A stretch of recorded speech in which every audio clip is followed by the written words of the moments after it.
Waalaikumsalam warahmatullahi wabarakatuh. Kita di sini akan mempresentasikan tentang presiden keempat, yakni Gus Dur.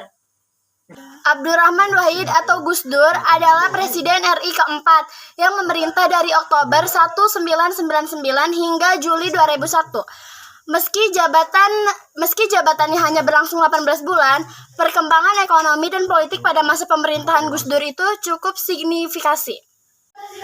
Berikut sejumlah kebijakan Gus Dur dalam bidang politik. Yang pertama, memisahkan TNI dengan Polri, dan yang kedua, membubarkan Departemen Penerangan dan Departemen Sosial karena tak bekerja dengan baik, mengganti nama Irian Jaya menjadi Papua, mengakui Konghucu dan menjadikan Imlek dari hari nasional, mencabut larangan terhadap PKI dan penyebaran Marxisme dan Leninisme, menerapkan otonomi daerah. Dalam bidang ekonomi, melawan tekanan IMF, perekonomian tumbuhan positif untuk pertama kali sejak reformasi ketimbang turun. Berikut penjelasannya. Di era Abdurrahman Wahid yang singkat, sejumlah konflik sosial yang selalu jadi masalah Indonesia berhasil direndam. Di masa pemerintahan Abdurrahman Wahid atau Gus Dur, perekonomian Indonesia kembali menghadapi tantangan berat. Kebijakan-kebijakan ekonomi Gus Dur yang mengundang kerutan di dahi para pakar, juga perseteruannya dengan DPR dan IMF, mempengaruhi iklim perekonomian Indonesia saat ini.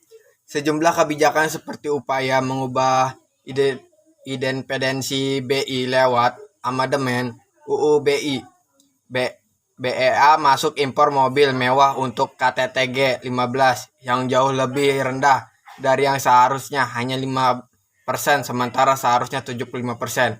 Dan otonomi daerah yang membebaskan daerah untuk mengajukan pinjaman luar negeri tidak populer di masyarakat dan menuai protes. Kondisi perekonomian yang tampak memburuk setelah sebelumnya menunjukkan gejala-gejala kepulihan di masa pemerintahan B.J. Habibie, meresahkan publik dan para investor. Nilai tukar rupiah terhadap dolar Amerika Serikat yang semula 7.500 pada tahun 1999 menjadi 9.800 pada tahun 2001. Pergerakan indeks harga saham gabungan atau disebut IHSG turun dari 580 menjadi 458. Begitupun tingkat pertumbuhan ekonomi yang semula 5% atau 2.000 menjadi 3,6% pada tahun 2021. Sebaliknya, tingkat inflasi pun meningkat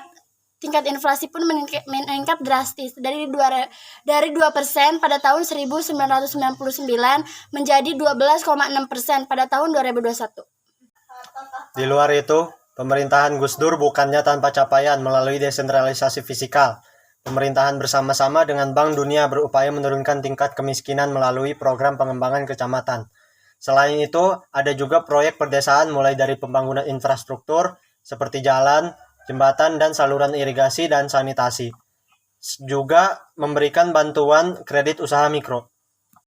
Cukup sekian presentasi dari kami, kurang lebihnya mohon maaf. Wassalamualaikum warahmatullahi wabarakatuh.